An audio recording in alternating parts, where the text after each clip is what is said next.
It may come as a surprise to some of you because I've lost my accent a little bit over the years. I'm trying to get it back, but I'm a British person, and I've recently found a channel of an American person that goes around the world and tells people what they should do in different countries. And they've made a video about what you shouldn't do in England. Now, as a British person, I am very curious about the perspective of an American, because sometimes the stereotype is that Americans don't really know what they're doing in other countries. They're loud, pompous, annoying, and they don't understand other cultures all that well. So I will judge how close and how accurate this Don't Visit England video is, made by a Yank. He could be Canadian. I don't know the difference. Anyway, let's find out what Walter's saying, shall we? Hey there, fellow travelers, Mark here with Walter's World, and today we are back in England for the things you don't want to do when you come to England. Now, the first don't I have for you is, don't worry if you don't understand the English.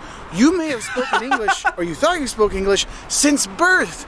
You may think you're a native speaker, but don't be surprised if sometimes you might not understand people here. He's right, Ken. Yeah, sometimes there's a lot of accents in the UK. You can travel about 15 minutes and you can encounter probably 3 to 5 different dialects. You can get slang that just exists in certain towns that doesn't even sound like it's part of the English accent. You can go to Scotland and no one can understand anyone in Scotland, especially Glaswegians. So yeah, this could be a problem. They do have various accents, but also some of the colloquialisms and sayings and phrases they do use here sometimes can throw you off thinking, oh, Wait. English words and phrases. Taking the piss. Bob's your uncle. Americans don't say Bob's your uncle. Gutted. Okay, gutted. Brolly is an umbrella. Cheeky. Yeah, you're being cheeky. I feel like everyone understands cheeky. Gaff. Gaff's like, if you got on the gaff, that means it's like someone's house. The gaff is where you live. Legget is run. Gobsmacked is like, you're stunned. You're shocked. A mingin is disgusting. Mingin is, that's mingin. Sometimes you can tell what a word means just by how it sounds when you say it. Like, if you say, that's mingin. That's, you can tell from the way that someone says it, like, that's gross, right? I'm pretty sure most people know what taking the piss means. Bob's your uncle is, I didn't know that was British. Wait, is he trying to be mean to me, or is that a joke? I'm not sure. And the humor here can be very different, so don't worry if you don't understand the English. The second don't be scared of the food. Now, don't expect to have a... Oh no, that's true. I hate this stereotype that the British food is bad. This is so wrong, okay? Listen, anything can be bad if it's made bad, but any culture's food can be good if it's made really well. People may look at like beans on toast and be like, that's disgusting. But I promise you, if you have some good toast, you have some proper good beans, maybe put a little bit of cheese on it, a little Worcestershire sauce on it, it's delicious. I promise you. Fish and chips, delicious. If it's cooked right. A Sunday roast, delicious. If it's cooked right. A full English breakfast, disgusting if you have it the first thing in the morning, but it's a greasy fry-up that'll cure your hangover. It's fantastic. I promise you, our food is good. Here, but I'm scared of American food, to be fair. Yeah, if you're gonna be scared of any culture's food, American food is the most likely to be out to kill you. I know this because the only time I've ever been food poisoned was in a Red Lobster in America. Don't be scared to try the food.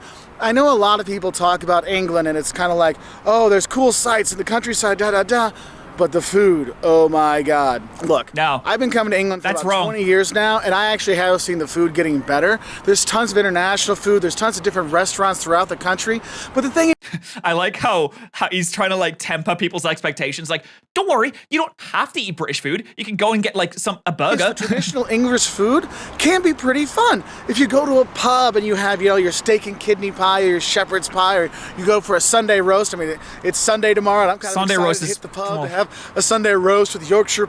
Don't call it an English muffin. Do Americans really call this an English muffin? Because I thought English muffin was actually some kind of like breaded, it's actually bread, right?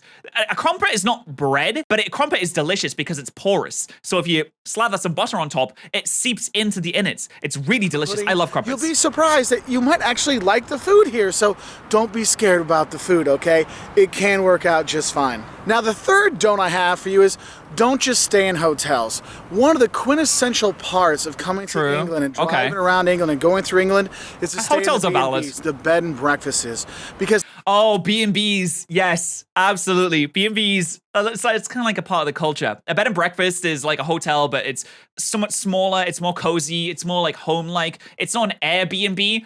But you also get breakfast when you go there as well. B&Bs are nice. My grandparents ran B&Bs for pretty much as long as I've been alive, and they ran different B&Bs, and it's always felt like home to me. So, I mean, I might have a nostalgia bias, but I would recommend trying some out as well. They don't run them anymore, but B&Bs I've always liked that. In big city, in small towns, in villages out in the countryside, and it really is a quintessential part of visiting England, because what's cool is you're staying with a family, and they're going to talk to you, they're going to give you the tourist information. If you stay in a B&B, it might not always be a family, unless he means like an Airbnb. An Airbnb is definitely different, but bed and breakfasts are usually run by a family. So that could be true. Stories, the history. Like my family, you're in their home, and you see, wow, so this is how English people live. This is how things are, and it gives you this cool idea.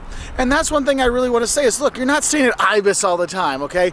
Go stay in a B&B so you can really get a feel of the place. And one of the really best parts, you're going to some of these smaller towns and stuff like that, stay in the B&Bs. Don't expect a lot of outlets. Option, but it's definitely the best option when you're here.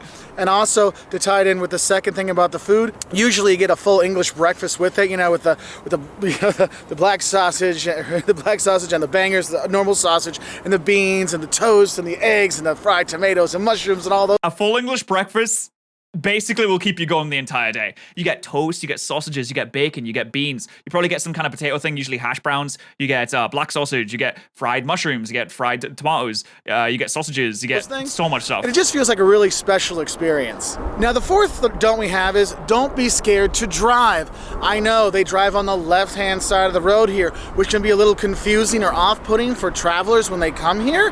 But the thing is, public transport is really kind of expensive here. First off, yes, horseback police riders are very common. Also, I realized recently that driving on the left side of the road is the weird thing. Like, we're the weird ones, everyone else drives on the right, basically. In relation to the horseback police, which is we have police on horseback, this is my city. This is my home city, and these are football hooligans. And one of them, this one just went and punched a horse. This one just went straight up this is my city, man. These are my people. I don't like it when people punch horses. Horses are so nice. They're like the most precious, good animals in the world. They don't do anything that's so big. They can dish out so much damage, but they're just so precious and nice and happy and good. Why would you punch a horse? What's wrong with you? Country?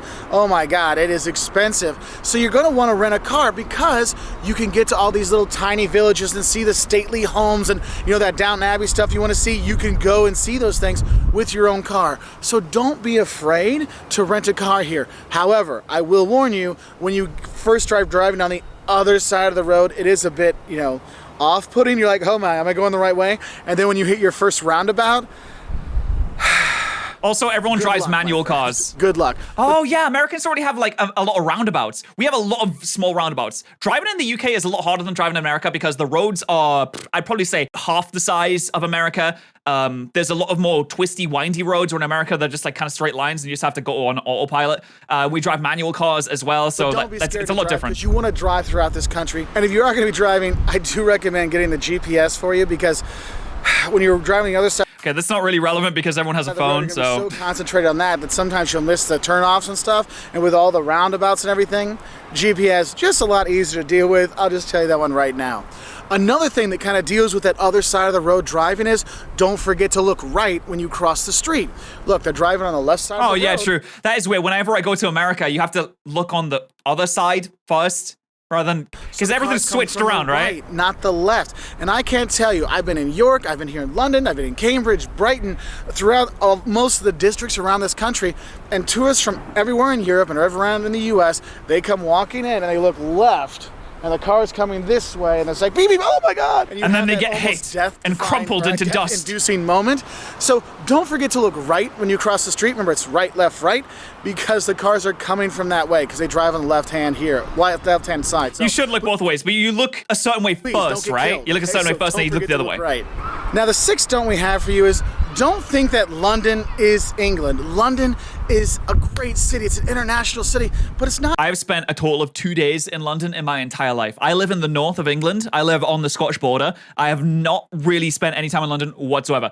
There is so much more. There's so much more to the UK than even just the south. I would honestly recommend, if you come to the UK, that you go up north, because it's beautiful up there. The countryside is absolutely gorgeous. And then you go to Scotland. My favorite city in the entire world is Edinburgh. Absolutely beautiful city, fantastic, great. It's in Scotland, which is the greatest country in the world, as we all know. I went to New York, so I saw. You don't have to go to London, but you can if you want to. Or I went to Berlin and I saw true Germany. No, Berlin, New York, London, they're very cosmopolitan cities with people from all over, and it's just such a cool melting pot that London isn't just England. There's so much more to see out there, so definitely get out and explore the countryside, because I'm serious, you go to York, you'll fall in love. You'll go to the beach. York is very pretty. The cliffs of Dover, or go to, go to Cheshire and all the kinds of cool Or go to Newcastle and see a man punching a horse. You're gonna have a great time, but realize that, look, England is not just London. Get out and explore this country. And kind of also going with that, remember, England is not Britain. They're two different kind of things. Britain Yes, thank you. All right, chat, quick pop quiz for all of you in the comments that don't live in the UK. What are the countries that make up the UK? Feel free to take as much time as you like. I will give you 5 seconds. 5, 4, 3, 2, 1. All right, do you have your answer? Well, if you said anything other that, wait, is he gonna say it? Scotland, Wales, England all together. So if you see people that are English, Scotland, Wales, and England makes up Britain, but the UK is the United Kingdom of Britain and Northern Ireland. So Northern Ireland, England, Scotland, and Wales makes up the United Kingdom. That does not include the Republic of Ireland. If you insinuate that the Republic of Ireland is part of the UK, you'll have some very unhappy Irishmen on your hands, and you should not do that. Different than British overall. A Scotsman will be upset if you call them an Englishman, but will be probably okay if you say they're British. All right, so just know that one. Don't mess up the British Englishes with people around here. Okay. Also, everybody hates the English. The Scottish hate the English. The Irish hate the English. The Welsh, I don't know, they just sit and do Welsh things and speak Welsh. I don't know what the Welsh do. Now, the seventh thing I want to say, don't forget your P's and Q's, i.e. don't forget your politeness and knowing how to stand in the queue here. Because people in England are extremely polite, sometimes to a fault. Like, I feel like I've said sorry enough, but I feel like I need to say sorry more. Queuing is an extreme sport in the UK. We love our queues. And you'll get sorries if someone bumps into you and stuff. They'll say, sorry, excuse me. You need to do the same thing. We take queuing to its extreme. There was let me be very clear, we love our queues in the UK. When the Queen was in London, there was a 10-mile long queue of people waiting to go and see a box that may or may not have had the Queen in it. Come here, make sure you do bring your manners. That's why we all wish, I wish my boys could grow up to be an English gentleman. Now, not everywhere are they English gentlemen. I mean, go. That's a bit of a stereotype, to be honest. You're more likely to find a roadman than an English gentleman. You're more likely to find chavs than an English gentleman. I would say that chav is like the British equivalent of like a hillbilly or something like that in America, but they're not quite the same. There's differences there, but go to a pub late at night with beers going around, you'll be like, what? There's no English gentleman here. Yeah, there is that. But in general, manners are a very important thing here, so make sure you don't forget your manners, but also don't queue jump, i.e. don't butt in line. They do not like that here. They are like a hooligan, you have our line, you stay in your line, you do not mess with the line. So get to the end of the line. So just know that one. What? That's one thing I see. The post boxes. Most of the tourists where people get upset is the line butting and stuff, because Germany, it's like a mad rush for a door or something like that. You're just using the post box as a bin. Fine, let the people come out of the tube. We'll go into the tube. Let the people get out of the train. Let the people get in the train. So you do have that. So don't forget your manners, okay? Your P's and Q's. Don't forget those. And the eighth thing you don't want to forget when you come here is a raincoat. Now, I've been here and I've been very lucky. This is my 4th day here, and there's still no rain. Yeah. So yes, it does happen that it doesn't rain here. It's not like it rains every day in England, okay?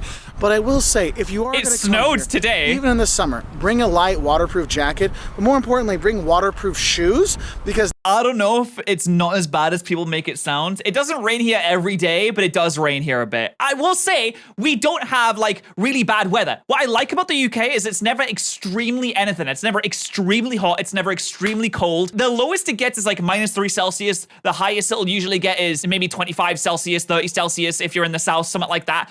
We have some like a couple of days where it's really bad, but that's the most it gets. Usually it's kind of mild, which I like that. You're really gonna get wet because you can buy an umbrella for like 5 pounds, 10 pounds, no problem. So, but just don't forget that waterproof jacket, because you will eventually need it, okay? I'm not gonna lie to you. I've been very lucky this time. I've been coming here for 20 years, and this is probably the second time I've actually had like nice weather the whole time. So it's awesome when you have it, but it does.